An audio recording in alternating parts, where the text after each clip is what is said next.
Physical quantities and फर्ज करें हम वर्क की बात करते हैं। बिस्मिल्लाहिर्रहमानिर्रहीम। क्लास 9th की फ़िज़िक्स पढ़ते हुए आज हम यूनिट नंबर 2 स्टार्ट करेंगे। इस यूनिट का नाम है काइनेमेटिक्स। तो सबसे पहले हम देखेंगे कि काइनेमेटिक्स हम किसे कहते हैं। Kinematics it is the study of motion of an object without discussing the cause of motion. कोई भी ऑब्जेक्ट अगर मोशन में है तो हम ये डिस्कस करें कि वो मोशन में रहने के उसके कौन कौन से फैक्टर्स हैं। उन चीज़ों को जब हम डिस्कस नहीं कर रहे होंगे तो उस वक़्त ये हम कहेंगे कि ये काइनेमेटिक्स है। फॉर एग्ज़ाम्पल हम कहते हैं a boy is running, a ball is thrown vertically upward, अ बस इज़ मूविंग। तो इन तमाम तीनों जो एग्जांपल्स मैंने आपसे शेयर की हैं, मैंने कहीं ज़िक्र नहीं किया कि फ़ोर्स कितनी लग रही है, कौन कौन से फैक्टर्स की वजह से इसके अंदर मोशन जनरेट हो रही है। सिर्फ बात की गई है मोशन की। जब हम इसके काजेज़ डिस्कस नहीं करते तो इट मींस ये हमारे पास काइनेमेटिक्स है। तो ये डेफिनेशन जो है हमें याद करनी है और इसमें बिल्कुल सिंपल यही है कि without discussing the cause of motion. जब मोशन के कॉजेज़ को डिस्कस नहीं करेंगे तो उस वक़्त जो हमारे पास ब्रांच ऑफ फ़िज़िक्स जो डील कर रही है मोशन के साथ, उसको हम कहते हैं कि ये काइनेमेटिक्स है। इसी काइनेमेटिक्स में जब मज़ीद हम देखेंगे तो हमारे पास रेस्ट और मोशन, इनको भी हम डिस्कस करते हैं। रेस्ट, अच्छा, हम रेस्ट में जिस वक्त कहते हैं कोई ऑब्जेक्ट रेस्ट में है तो उस वक्त डेफिनेटली हम किसी चीज़ को सोच रहे होते हैं कि उसको क्यों रेस्ट में कहते हैं। एक्चुअल प्रॉब्लम ये होता है कि जब कोई ऑब्जेक्ट रेस्ट में होता है तो हम उसकी सराउंडिंग्स को देखते हैं। जब सराउंडिंग जो है वो अपनी जगह चेंज नहीं कर रही होती, लेकिन कोई एक ऑब्जेक्ट अपनी जगह चेंज करता है तो हम कह देते हैं कि वो सराउंडिंग के लिहाज से जो है मोशन में है। लेकिन अगर कोई ऑब्जेक्ट सराउंडिंग के लिहाज से अपनी पोजीशन चेंज नहीं कर रहा तो हम कहते हैं कि ये बॉडी जो है हमारी रेस्ट में है। If a body does not change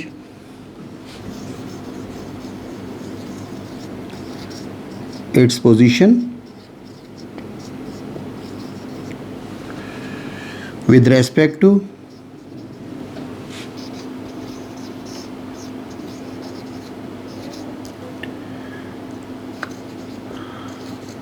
its surroundings,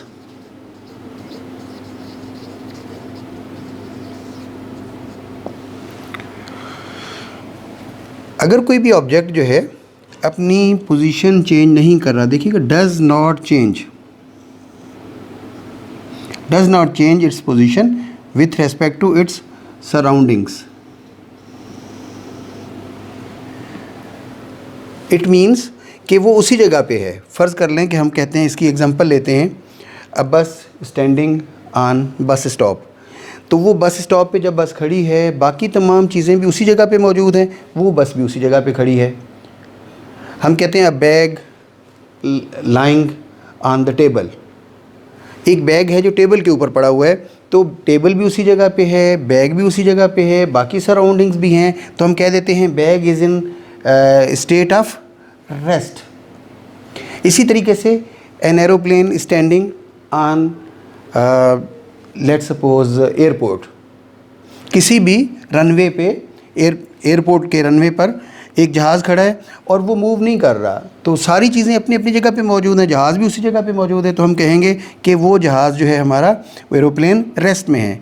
तो वेरी सिंपल कि हम कहेंगे इसमें if a body does not change its position with respect to its surrounding the body is said to be in state of rest. इसी के बिल्कुल opposite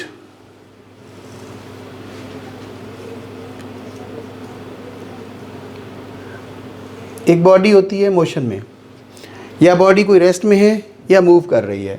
जब body motion में होती है तो उसमें उस वक्त हम कहते हैं, यहाँ पे हमने लिखा है ना the body does not change its position, तो यहाँ पे हम कहेंगे if a body changes its position,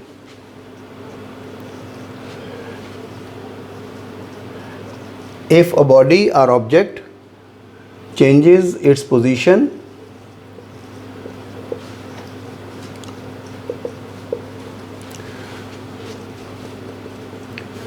with respect to its surroundings, the body is said to be in state of motion. कोई भी ऑब्जेक्ट अपनी जगह चेंज कर रहा है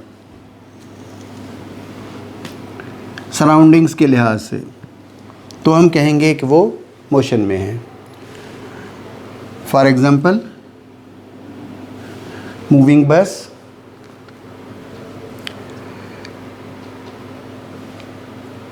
रनिंग बॉय,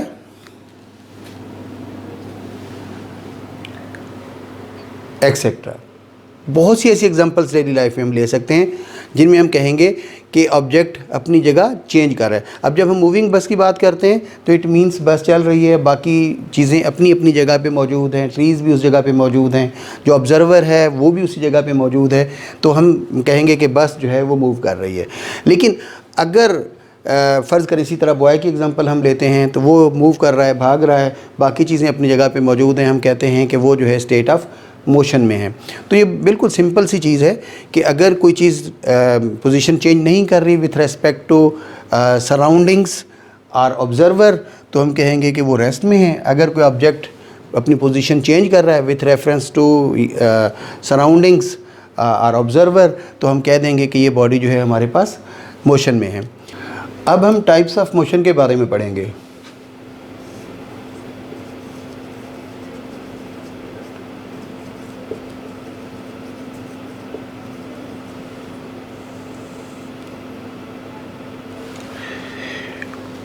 मोशन की जो मेन टाइप्स हैं हमारी वो 3 हैं. एक है ट्रांसलेटरी मोशन,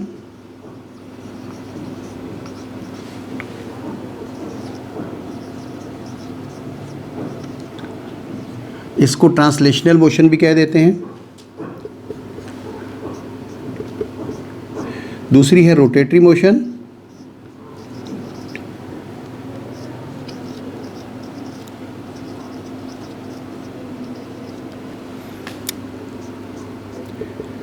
थर्ड है वाइब्रेटरी मोशन,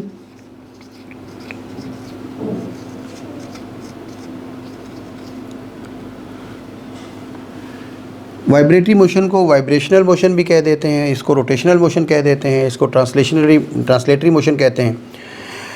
वाइब्रेटरी मोशन को ऑस्किलेशन मोशन भी कह दिया जाता है. ये जो ट्रांसलेटरी मोशन है, अब हम इसको डिस्कस करेंगे.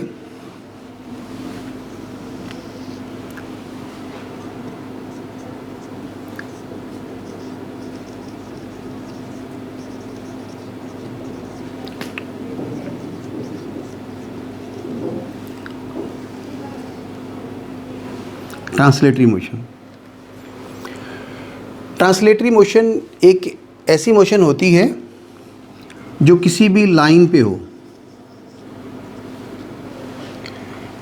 Whenever any object moves on a line, its motion is called translatory motion और ट्रांसलेशनल मोशन. अच्छा जी, लाइन जो है हमारी ज़रूरी नहीं कि स्ट्रेट हो. स्ट्रेट लाइन भी हो सकती है, कर्व्ड भी हो सकती है, टेढ़ी मेढ़ी लाइन भी हो सकती है, तो उसको हम कहेंगे कि ये ट्रांसलेशनल मोशन है. It means translatory motion is a motion in which an object moves on straight line और straight path. For example, a car moving on straight path और ऑन मोटरवे और ऑन स्ट्रेट रोड.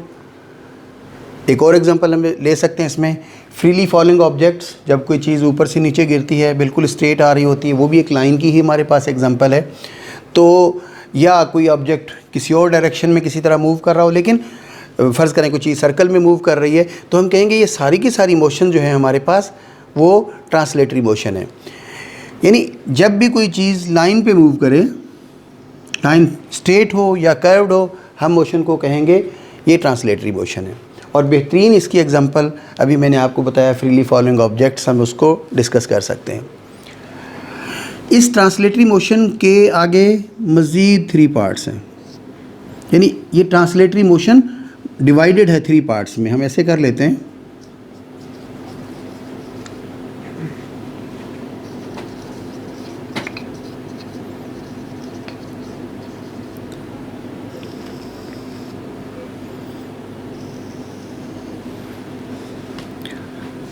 एक है linear motion,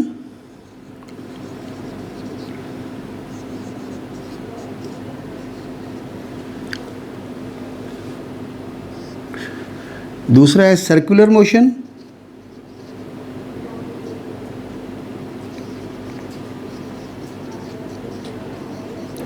इसकी third type है random motion.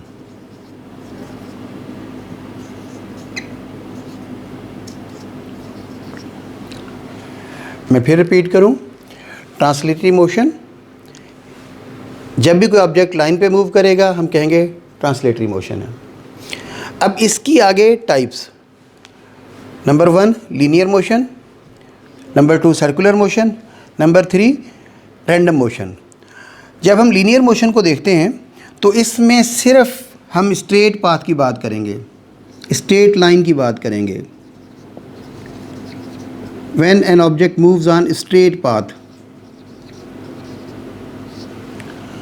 its motion is called linear motion. Example हम ले लेते हैं, freely falling object। देखें जब कोई चीज़ ऊपर से ऐसे नीचे आ रही होती है बिल्कुल, तो वो स्ट्रेट लाइन में आती है। जब कोई ऑब्जेक्ट मूव कर रहा है स्ट्रेट लाइन पे, हम कहेंगे ये कौन सी है, लीनियर मोशन है। और ये फ्रीली फॉलिंग ऑब्जेक्ट इसकी एग्जांपल होगी। इसी तरह हम कह सकते हैं car moving on straight path.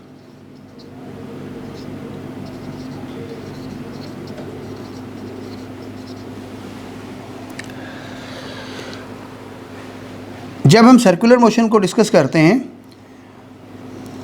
तो object is said to be moving in circular motion when it is moving on circular path. It means अगर कोई ऑब्जेक्ट सर्कुलर पाथ पे मूव करे तो उसके मोशन को हम कहेंगे कि ये सर्कुलर मोशन है। फॉर एग्ज़ाम्पल, एक बच्चा है वो साइकिल चलाना शुरू करता है, ऐसे एक सर्कल के ऊपर उसने साइकिल चलाना शुरू कर दी, गोल ऐसे चक्कर लगा रहा है वो साइकिल के, तो उसकी मोशन ये सर्कुलर मोशन है। अब एक बार इसने ऐसे मोशन किया है, मूव किया है, उसके बाद दूसरी बार अगर वो थोड़ा बहुत इसमें फ़र्क डाल लेता है, किसी और तरह के वो ऑब्जेक्ट्स बना, ऐसे किया, अगली बार थोड़ा सा ऐसे हो गया, तो ये सारी ही मोशन हमारे पास सर्कुलर मोशन है। जब कभी भी कोई ऑब्जेक्ट सर्कुलर पाथ पे मूव करेगा तो हम कहेंगे कि ये मोशन जो है हमारे पास सर्कुलर मोशन है। इसकी एग्जांपल्स बहुत सी हैं, कई ऐसे झूले आपने देखे होंगे जो सर्कुलर उस पे होते हैं। इवन हम ये भी कह सकते हैं अ cyclist moving on circular path, a car moving in a circle, ठीक है, वो भी हमारे पास इसी में आ जाएगी कि एक उसके साथ मूव कर रहे हैं। या आपने देखा होगा मुख्तलिफ़ जगहों पे ऐसी ऑब्जेक्ट्स जो है ना उनके अंदर मोशन हो रही होती है कि वो चीज़ें सर्कुलर में मूव कर रही होती हैं। अच्छा, इसी तरीके से थर्ड हमारे पास है रैंडम मोशन। रैंडम मोशन एक स्पेसिफिक मोशन है जिसके अंदर ऑब्जेक्ट हैपहैज़र्ड सिचुएशन में मूव करता है, जिगजैग पाथ पे मूव करता है, यानी उसकी खास स्पेसिफिक डायरेक्शन नहीं होती। लाइन पे मूवमेंट उसकी होती है लेकिन सीधी भी नहीं है, किसी सर्कल के ऊपर भी नहीं है, तो वो किसी तरफ, जिस तरफ उसका दिल चाहता है, जिस तरफ उसकी डायरेक्शन बन जाती है, दिल चाहने वाली बात तो मैं नहीं कह सकता, जिस तरफ उसकी डायरेक्शन बन जाती है तो वो मोशन हमारे पास जो है ना रैंडम मोशन कहलाती है। रॉबर्ट ब्राउन हुक ने एक एक्सपेरिमेंट किया और उसने एक पोलन ग्रेन लिया, उसको पानी के अंदर डाल के फिर उसकी माइक्रोस्कोपिक स्टडी की। उसने कहा कि ये पोलन ग्रेन जब पानी में डाला तो वो ऐसे मूव कर गया, लेट सपोज, फिर इधर चला गया, फिर ऐसे हो गया, फिर इधर चला गया, डिफरेंट डायरेक्शंस इसके हैं। आप देखें कुछ ना कुछ पार्ट उसका लाइन के ऊपर ज़रूर कवर हो रहा है, तो this motion is called random motion. अगर कोई ऑब्जेक्ट हैपहैज़र्ड सिचुएशन में मूव करे, जिगजैग पाथ पे मूव करे तो उसको हम कहेंगे कि ये जो है रैंडम मोशन है। इसमें और भी बहुत सी एग्जांपल्स हैं। Motion of particles of smoke, motion of dust particles, air में डस्ट पार्टिकल्स है, मूव कर रहे हैं, कोई किस तरफ जा रहा है, कोई किस तरफ जा रहा है, तो ये मोशन हमारे पास जो है हम कहेंगे कि ये रैंडम मोशन है। इसकी एक और एग्जांपल जो है रैंडम मोशन की, वो है मोशन ऑफ बटरफ्लाई। बटरफ्लाई जो है किसी जगह पे मूव करते हुए कभी किसी डायरेक्शन में जा रही है, कभी किसी डायरेक्शन में जा रही है, तो वो जो है हमारे पास इसी की एक एग्जांपल है। अब उसके बाद जो है हम डिस्कस करेंगे रोटेटरी मोशन को।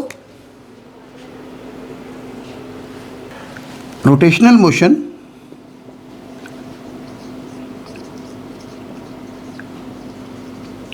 रोटेटरी मोशन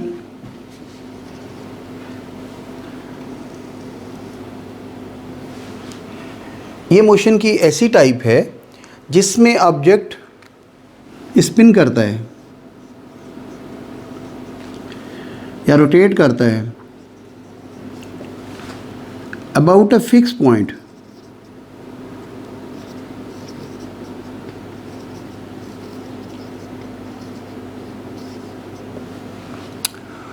फ़र्ज़ कर लें बच्चे जो है जिस वक्त टॉप को चलाते हैं, जिसे हम लट्टू कहते हैं, तो वो एक फ़िक्स पॉइंट के इस तरह साथ जो है ना एक्सिस के साथ मूव करना शुरू कर देता है, ठीक है ना।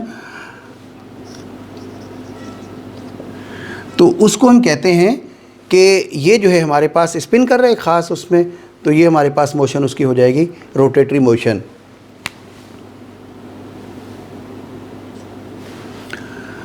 अच्छा, और इसकी एग्जांपल्स हम ले सकते हैं।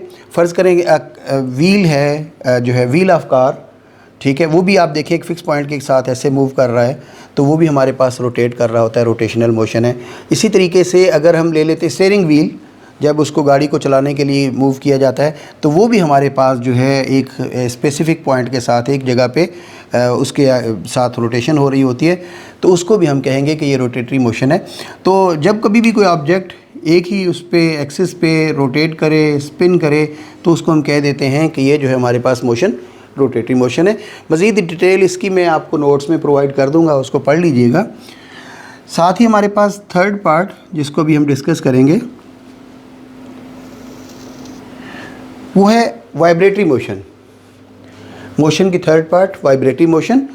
वाइब्रेटरी मोशन एक ऐसी मोशन होती है जिसमें कोई ऑब्जेक्ट जो है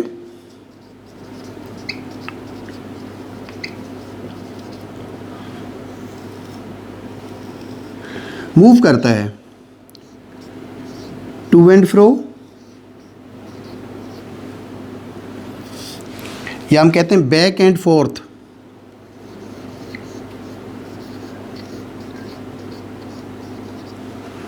किसी एक पॉइंट के, मेन पॉइंट के आगे पीछे, ठीक है। जब कोई ऑब्जेक्ट मूव करे तो हम उसको कहते हैं कि ये मोशन जो है वाइब्रेटरी मोशन है। जब भी कोई एक पॉइंट है, फ़र्ज़ कर लें हम ये ले लेते हैं कि हमारे पास ये एक पेंडुलम है, ये इसकी मेन पोजीशन है, फिक्स पॉइंट है। अब अगर हम इसको यहाँ पे लेके जाते हैं, जैसे इसको छोड़ेंगे तो ये मूव करता हुआ इस तरफ आएगा, ये मोशन ऐसे हो जाएगी, एक तरफ इस तरफ जाना है इसने, फिर दोबारा इस तरफ वापस जाना है।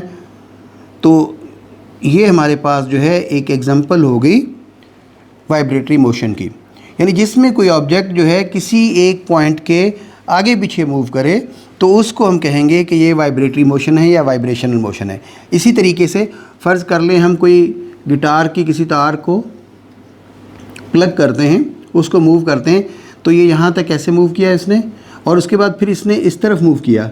अब इसने हर बार ऐसे इस डायरेक्शन में आना है, फिर इस तरफ चले जाना है, तो ये रोटेशन इसकी इसी तरह चलती रहेगी। ये मेन पोजीशन हो जाएगी उसकी, तो उससे इसने आप देखें आगे पीछे मूव करना शुरू कर दिया है, तो ये हमारे पास जो है हम कहेंगे कि ये जो है इसका वाइब्रेटरी मोशन की एग्जांपल है। इसी तरह जो स्विंग होती है, झूला होता है, तो ये देखिएगा जिस वक्त ये स्टेशनरी पोजीशन में है, लेकिन जब हम इस पे फोर्स लगा देते हैं तो ये मूव करता हुआ एक तरफ डायरेक्शन में, फिर दोबारा बैक, तो बैक एंड फोर्थ इसने मूव करना शुरू कर देना है। तो मोशन ऑफ स्विंग जो है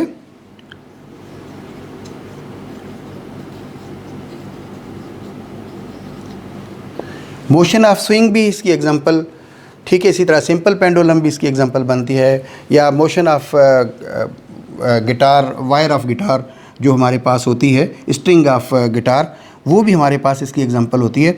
तो ये वाइब्रेटरी मोशन में बिल्कुल सिंपल, हमने सिर्फ ये देखना है कि एक जगह पे कोई चीज़ रुकी हुई है स्टेशनरी पोजीशन में, जब फोर्स लगाई जाती है उससे आगे पीछे मूव करना शुरू करें। जहन में रखिएगा डिस्टेंस इस तरफ जितना कवर करना है, अगली बार इतना ही डिस्टेंस इधर हो जाएगा। तो ये हमारे पास मोशन जो है ये कहलाती है वाइब्रेटरी मोशन। अब उसके बाद जो है हम फिज़िकल क्वांटिटीज़ के बारे में पढ़ेंगे कि उनको डिस्कस करने की कितनी टेक्निक्स हैं। एक हमारे पास हम कह देते हैं कि उनमें कुछ क्वांटिटीज़ जो है हमारी, उनको हम कहते हैं कि ये स्केलर क्वांटिटीज़ हैं, और कुछ क्वांटिटीज़ ऐसी होती हैं जिनको हम कहते हैं वेक्टर क्वांटिटीज़ होती हैं।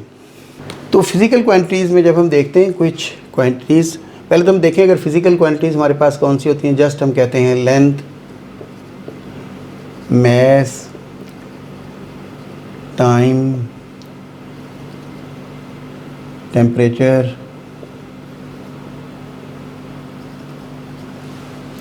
और भी बहुत सी ऐसी चीज़ें हैं जिनको हम डेली लाइफ में मेजर करते हैं।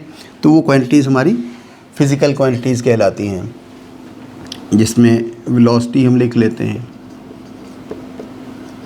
डिस्प्लेसमेंट,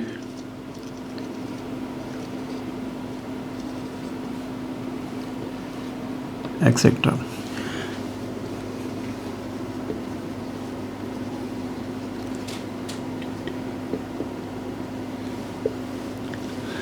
ये फिज़िकल क्वांटिटीज़ हैं जिनको डेली लाइफ में हमें मेजर करने की ज़रूरत पेश आती है। अब इसमें दो तरह की हमारे पास चीज़ें होती हैं, क्वांटिटीज़ होती हैं। एक होती हैं scalar. Scalar quantities are those quantities which are completely specified by their unit and magnitude. Unit and magnitude, उनको हम कहते हैं स्केलर क्वांटिटीज़। फ़र्ज़ कर लें हम कहते हैं 5 kg शुगर,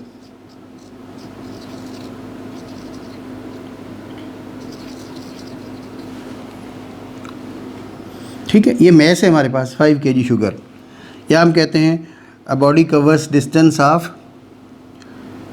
6 किलोमीटर। अब ये देखिएगा 5 kg, मैग्नीट्यूड और यूनिट हमें समझ आ रही है, ठीक है, कि 5 kg शुगर, 6 किलोमीटर डिस्टेंस पता चल रहा है इस चीज़ का।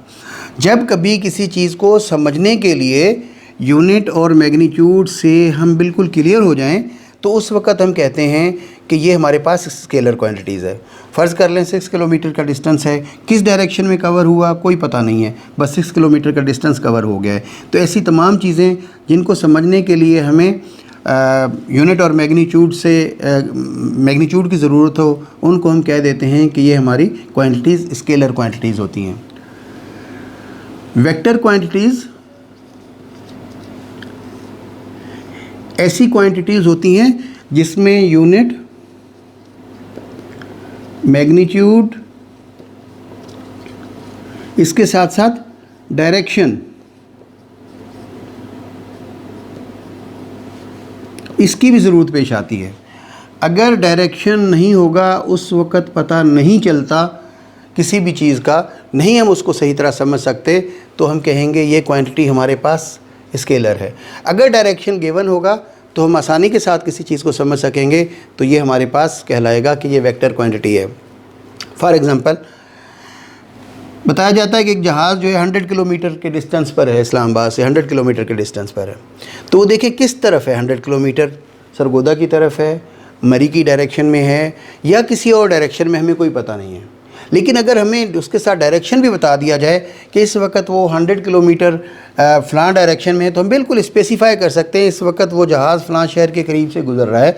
तो अगर हमारे पास जो है इसमें डायरेक्शन का हमें क्लियर हो गया, तो इसका मकसद ये हो गया यूनिट और मैग्नीट्यूड है, साथ डायरेक्शन है, तो हम ये कहेंगे कि ये हमारे पास वेक्टर क्वांटिटी है।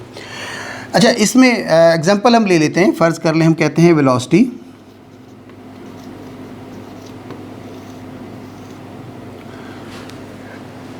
वो हमारे पास इसमें आ जाएगा डिस्प्लेसमेंट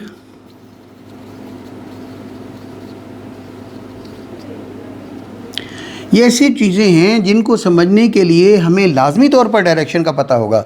अगर कहा जाता है suppose 100 metre towards north, it means ये क्लियर हो जाएगी बात कि 100 मीटर नॉर्थ की तरफ है या कोई और डायरेक्शन। इसी तरीके से वेलोसिटी अगर दे दी जाती है, लेट्स सपोज 120 किलोमीटर,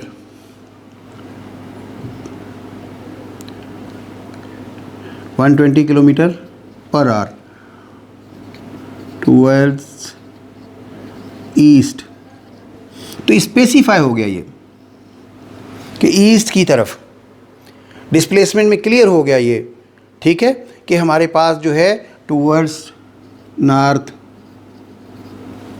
ये क्लियर होगी बात। इट मीन्स के अगर हमें डायरेक्शन भी गिवन हो, जिन क्वांटिटीज़ के साथ हमें डायरेक्शन गिवन हो या उनको समझने के लिए डायरेक्शन की ज़रूरत पेश आए, उनको हम कहते हैं वेक्टर क्वांटिटीज़। ये जिस तरह अभी मैंने आपसे बात की यहाँ पे मैस की डिस्टेंस के बारे में, इसी तरह हम स्पीड कह लेते हैं सपोज़, ठीक है, जिसमें सिंपल हमारे पास 120 किलोमीटर पर आवर गिवन है, तो इसमें किसी किस्म का कोई डायरेक्शन नहीं है, तो इसको हम स्केलर क्वांटिटीज़ कहते हैं। तो वेरी सिंपल, आपने इसकी डेफिनेशंस को याद करना है, लर्न करना है कि जिसमें हमारे पास डायरेक्शन मौजूद नहीं होगा वो तमाम क्वांटिटीज़ वो हमारी जो है स्केलर कहलाएंगी, और ऐसी तमाम क्वांटिटी जिनको समझने के लिए हमें जो है डायरेक्शन की भी ज़रूरत पेश आती है, तो उनको हम कह देते हैं कि ये वेक्टर क्वांटिटीज़ हैं। और ये जो है बिल्कुल इसकी सिंपल डेफिनेशन जो है वो आपको नोट्स में मिल जाएंगी, आप वहाँ से इसको याद कर लीजिएगा। होपफुली आपको क्लियर हो गया होगा, समझ आ गई होगी। अब जो है हम पढ़ेंगे कि एक वेक्टर को कैसे ड्रा किया जाता है, how a vector is drawn. अच्छा, जब हम देखते हैं हाउ वेक्टर्स आर ड्रान, तो इसका शॉर्ट क्वेश्चन बाज़ का ऐसे भी पूछ लिया जाता है, how vectors are represented. Exam में जब क्वेश्चन आता है तो vectors, how vectors are drawn और हाउ वेक्टर्स आर रिप्रेजेंटेड, इस तरह की बात होगी। तो आपने सिंपल इसके लिए जिस वक्त इसको सॉल्व करेंगे क्वेश्चन को, तो हमने इसमें डायरेक्टली जो है ना उस पर जाना है कि इसको लिखने की क्या क्या तरीक़ेकार हैं। सबसे पहले वेक्टर को वैसे नहीं हम लिख सकते, तो वेक्टर की खासियत है कि vectors are drawn graphically.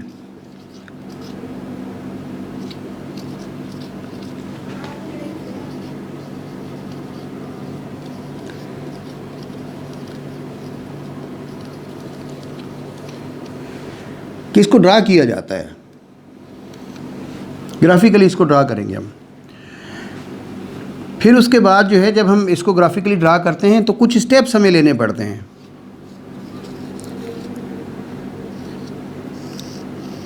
To draw a vector or to represent a vector, we take some steps. Number 1, first of all we choose suitable scale.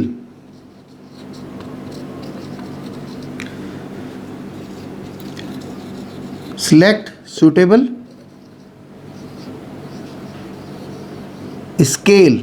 सबसे पहला काम होगा कि एक स्केल ले लेंगे, क्योंकि बहुत बड़ी बड़ी चीज़ों को हम जो है वेक्टर के ज़रिए शो नहीं कर सकते। सपोज़ हम शो करना चाहते हैं 1000 किलोमीटर की डिस्प्लेसमेंट, तो ये पॉसिबल नहीं है। तो इसके लिए हम क्या करते हैं, एक स्केल जो है वो हम जो है ना ले लेते हैं। First of all we choose suitable scale, then draw representative line. Draw representative line according to that scale, यानी हमने लाइन ड्रा करनी है, किस लिहाज से ड्रा करनी है, उस स्केल को जहन में रखते हुए हम जो है लाइन ड्रा करेंगे। और उसके बाद पुट एरो हेड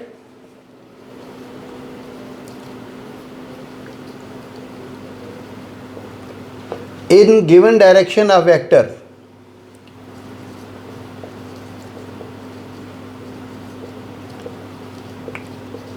तो सबसे पहली बात क्या हुई कि स्केल हम लेंगे, उसके बाद लाइन ड्रा करेंगे, फिर उसका उस एरो हेड जो गिवन डायरेक्शन होगा उस डायरेक्शन में एरो हेड जो है पुट कर देंगे।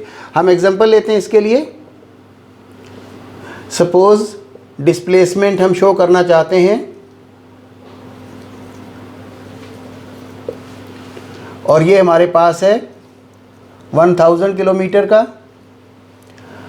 और डायरेक्शन है इसकी लेट्स सपोज ईस्ट की तरफ। तो सबसे पहला काम हमारा क्या होगा कि हम स्केल लेंगे। लेट्स सपोज हम ले लेते हैं 100 किलोमीटर इक्वल 1 सेंटीमीटर। तो 1000 किलोमीटर क्या होगा 10 centimetres. It means frame of axis अगर हम बनाएं ईस्ट वेस्ट नॉर्थ साउथ, हमने एक लाइन ड्रा करनी है इस डायरेक्शन में।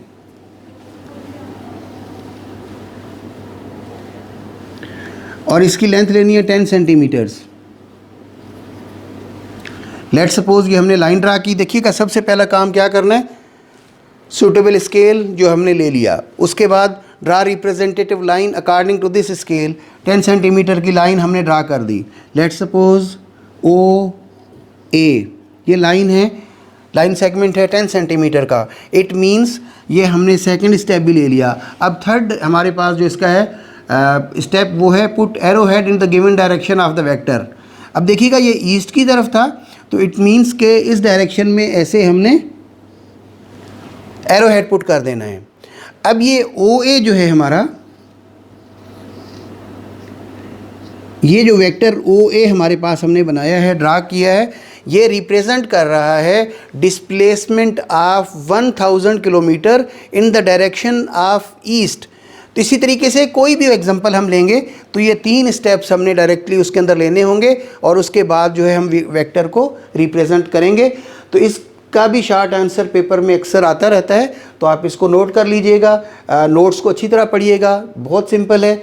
इंशाल्लाह ताला आपको बहुत अच्छी तरह समझ आ जाएगी। अगर कोई प्रॉब्लम होगा तो आप उसको कमेंट में लिखिएगा, मज़ीद इसको हम एक्सप्लेन कर देंगे। अल्लाह ताला आप सबको बहुत खुश रखे।